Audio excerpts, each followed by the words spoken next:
Mark, I can see there's a lot of colour in the borders. This plant here, is that Bleeding Heart? Yeah, it is. It's Bleeding Heart. You know your plants, Liz. Or Dicentra. Dicentra, yeah, right. great okay. plant. It looks really tender. The stems look really tender. Yes. But it's very, very hardy plant. Bags of flower. There's bags of flower still to come there. It will get to about 3 to 4 foot across and about 2 to 3 foot high. It comes up every year, and just a great. Different colours. There's different colours. Yeah, we've got the white Albert, and we've got the Valentine there. Yeah. Romantic side of me, where I like the red one, but I like that one more than the pink. Further along, what plants have we got here? This is Ericium, or everlasting wallflower, and the great thing about Ericium, if you deadhead them and keep taking the flower spikes off, when they're starting to look a little bit tatty, you take the flower spikes off and it'll flower 365 days of the year. So, for instance, you would take that one right down to the leaf joint there, and it'll encourage new flower bud. It attracts butterflies and bees. And that one, that variety that you picked up there is Fragrant Sunshine, which is a really strongly fragrant variety. It's really good. It's just that added bonus. But as you can see, we've got the purple, we've got the yellow, we've got the orange, which is a nice new variety. There's the Winter Passion, which is deep red. Yeah, Winter Passion. I know it says Winter Passion, but there's always time for passion, Liz. Always time for passion. We've got the drumstick primulas there. Yeah.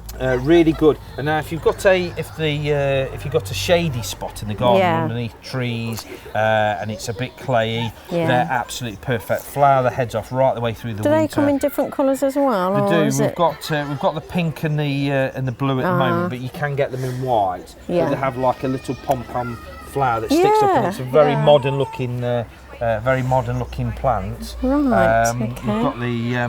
This is pretty. This is a personal favourite of mine. This is. And they attract the bees as well. The bees. You've got the bee-friendly logo there, and it also attracts the butterflies. Nice flat flower, so the butterflies can land on there. Yeah. But for value for money, scabious. This is blue mist, and there's also pink mist as well. Oh right. Okay. The value for money, the flower from the beginning of April right the way up to November. Great. Constantly. That's so good. It's a very, very long flowering period for that. And you've got a bit of foliage here. We've got a bit of foliage colour there. This is a heuchera. You can get them in plummy reds. This is the yellow. Now, if it was in full sun, nice golden evergreen plant. Yeah. If it's in a slightly shady position, it goes more sort of a lime green. That's where it gets its name from. But a very neat plant. You plant, leave and forget about. Very neat and compact. Doesn't really require any kind of pruning at all. We've got the white memories there, the dianthus.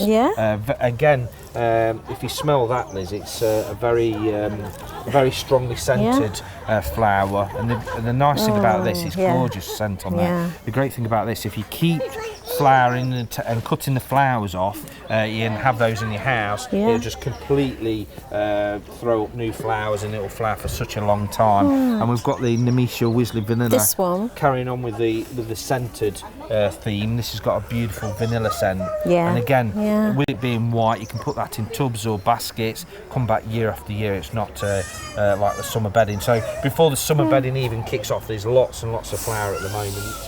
I love these. Dwarf tulips, again, they're really in season at the moment. This is one called Red Riding Hood. It's a dwarf one. Pretty stripy leaf, really, really nice. Again, great for pots, and you can leave those in year after year, and they come back every spring. But a gorgeous, really vibrant red on that. Another foliage one is the Pink Crispy, which is a brand new evergreen shrub. Photinia Pink Crispy. All the new growth is bright pink, and then it has a serrated, creamy green leaf when the pink subsides. But that will carry on sending up the pink flushes right the way through the year. So just constant colour.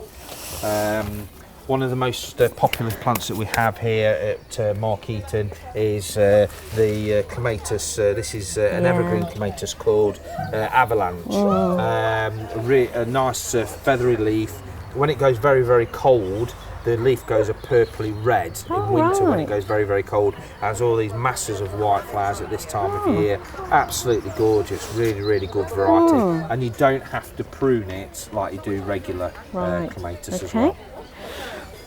So yeah, moving on. Quad box. If you want a more formal garden, this is a quad bore box. Quite cheap, £118. Should be about £299, but they're very, very cheap. They are. Lovely. But look really elegant. You just trim it. You just trim it. You get some pruning shears, hedging shears, and just go over the top and you don't have to do anything special to it. The only thing the tip that I would give you is don't prune it on a very, very hot day. Today's perfect where it's overcast, a little bit cooler. If you prune it on a very hot day, on the edges of the leaf, all the leaf will go brown. Welcome to Markeaton Garden Centre. We're here with May's edition of Green Fingertips, and we have with us Mark Smith, our garden guru. Hi Liz. So can you tell us a bit about the display in front of us? Yeah, this is a display that we've got just in front of the tea rooms here. As people come out, just gives people a little bit of inspiration of what they could be doing in their garden at the moment. And like we've seen a few of the same plants before, but we've got just extra tulips, vast range of colours of tulips here. You've picked out one that you particularly like, and it's a variety called Fabio, which is a frilly edge petal one. Really nice colour and dramatic looking flower. So yeah, I like that one as well. But we've got a mixture here of scent, foliage, colour, a little bit of everything just to give a bit of inspiration here. We've got some red dianthus, some black foliage colour, and we've got the nice spiro, which is bridal wreath here, because it is getting to that time of year for weddings. Yeah.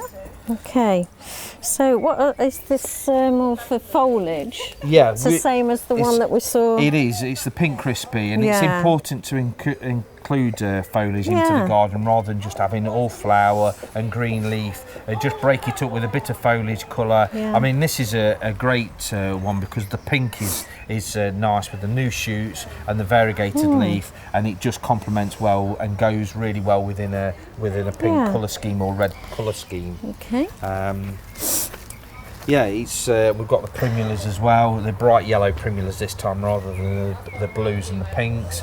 And like I say, we've got this scented dianthus, and it just brings it all together, and it's just a nice display, and people do get a lot of inspiration from this. A lot more colour for this month, and it's that great time of year when there is lots available. And we can see how it's come along. I mean, last time we visited Markeaton, there was a lot of space. It's coming to that time of year when things are more available. You can introduce a lot more colour. We've actually got colour schemed beds now. We've got the whites. I've done a blue one as well, and I'm finding that's been really popular. It's been getting lots of great comments from customers saying that they prefer the colour schemes rather than just simply lining them up on the beds. It does. People like the colour scheme and a bit of inspiration. So I'm going to carry on with that. It seems to work really well. So we're just going to carry on and just develop the garden centre a little bit further on with these colour scheme displays and things that go really well together. Well, talking about development, you've got the new building at the side of the cafe. Yeah. And what's that going to be used for? Well, it's a multi-function room. We're going to have, mainly it's going to be doing garden workshops, which I'm going to be doing, and gardening talks on a weekly basis. And again, customers have been really excited about that going to start very, very soon. And also, when the weather's not particularly great, we have a lot of walkers here in the area that we've got. A lot of people do walk the dogs. So it's a nice cosy area for people to sit and have a coffee, have something to eat under cover, because we have got a patio area which is dog friendly, but we've now got the covered area as well. So in the times when I'm not doing talks, it's going to be an additional seating area. So again, really exciting times at Markeaton. The place is coming on leaps and bounds in only a very, very short space of time. So Mark, what is the plant of the month? Well Liz, it's Strobilanthus. Yes. I really like it. It's quite a modern looking plant because of the black foliage. Makes a really neat, compact bush, and has a small sort of white trumpet flower, which shows up really well against the black foliage. Looks as though it's not that hard. It needs a shelter position, but plenty of sun to keep the good black colour. And just for our benefit, really, or your benefit, or the viewers' benefit, I just thought I'd bring another plant along just to show, you know, if you was to plant something like this, this is Euonymus Perulino, and all the new shoots are pure white. And if you was to plant something like that next to it, it contrasts really, really well. And with the white flowers of Strobilanthus. Are these white flowers as well? No, that's new growth. As it's grown throughout the year, flowers like this. No, but it just complements each other, and the new foliage shows up well against the dark foliage. Because this is a much taller plant than this, so you could plant it in front. This is evergreen, this isn't. But so that's our plant of the month, Strobilanthus. It's a new plant. It's becoming one of my favourite plants just because it's really, really dramatic. Stays nice and neat and compact, and you don't have to do any maintenance to it. So yes, okay, there we go. And what about jobs of the month? Well, jobs of the month is now we're just getting into that time of year when it's getting really, really busy in the garden. The main thing is, as things are flowering and things are just going over, you see this one isn't technically going over, but you will get this thing where you'll have the odd dead flower. So all you have to do is just nip it off with your fingers, and then you've got the flowers to follow. But it just tidies it up. And while you've got these dead flowers on the plant is putting all that energy still into these dead flowers. So it's always well worth just keep deadheading them, and it just neatens the plant up immediately, and so it looks a lot more neater and presentable. Dianthus do need constant deadheading. Anything that looks a little bit tatty, just keep taking off, and you can do that with any plants whatsoever. As they're going over, just keep deadheading, and including bulbs, and you'll get a longer flowering period. So that's the first job. Second job is, again, while everything's growing now, we're starting to get sunny days, you're starting to get a lot more new growth on the plants. And what you'll find is, if you have a really close look at your plants, there'll be bugs like green fly, white fly, black fly. Just have a look out for those kind of things. Have a look to see if any of the leaves are being nibbled, and spray with a systemic insecticide to kill all the bugs off, because everything's actively growing out and the bugs are out there eating your plants. So just keep a check on those before it gets too bad. So that's basically the main jobs for the month, for this month. So if the viewers want to contact you, the easiest way is contacting me directly here at Markeaton Garden Centre. The phone number's on the screen now, or you can find us on Facebook. We've got our own Facebook page, which it gets updated on a weekly basis, and we put live videos on. We're starting to put on videos of things that are looking good, that's just come in that week, so you get an exclusive look of what we've got that's new and interesting for that week. So we're doing those live videos, so it's well worth looking at the Facebook page of Markeaton. If you put in the search bar Markeaton Garden Centre, very straightforward, you'll find our page and the page for the potting shed tea rooms as well. So that's if you've got any kind of problems, if you need to phone us up, I can either diagnose it over the phone, but better still, if you come in and visit us with a piece of plant or even a photo of the problem on your phone, that's another easy way of diagnosing the problem. Well, I have got a problem with Have one you of got my a problem? plants. Okay. Is it an amaryllis? Amaryllis bulb, Yes. Yeah. How would you look after that once it's flowered? Once it's finished flowering, it's like with any bulb, let the leaves die back down, and let all the goodness go back into the bulb, and you'll get much bigger, better flowers for the following year.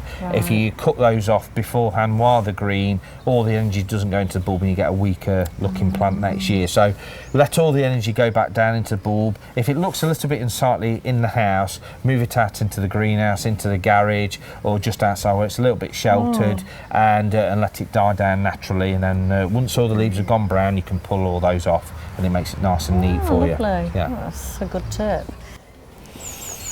So Mark, can you tell us a bit about the development of the new room? Yeah, let's take you for a tour right now. Yeah, that's lovely.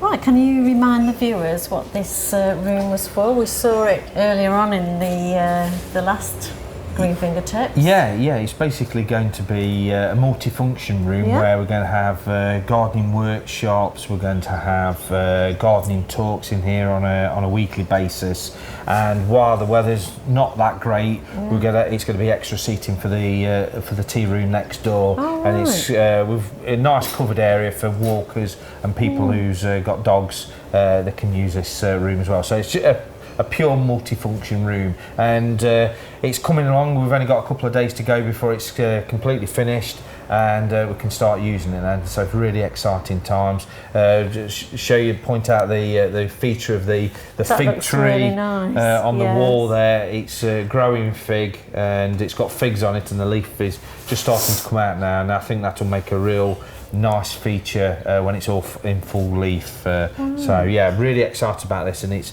just so nice for these things just to start to finish, really. We saw it from the very beginning when we first started on Green Fingertips, when we just started this, and to see it at this stage now is incredible. So I can't wait for it to start. So that's right next to the tea room. Yeah, it's joined onto the tea rooms, and it's just going to be additional seating for that as well when the time goes. That's lovely, Mark. So I hope everyone's enjoyed our May's edition of Green Fingertips, and we'll see you next time. Can you do the same for me as well? Yeah.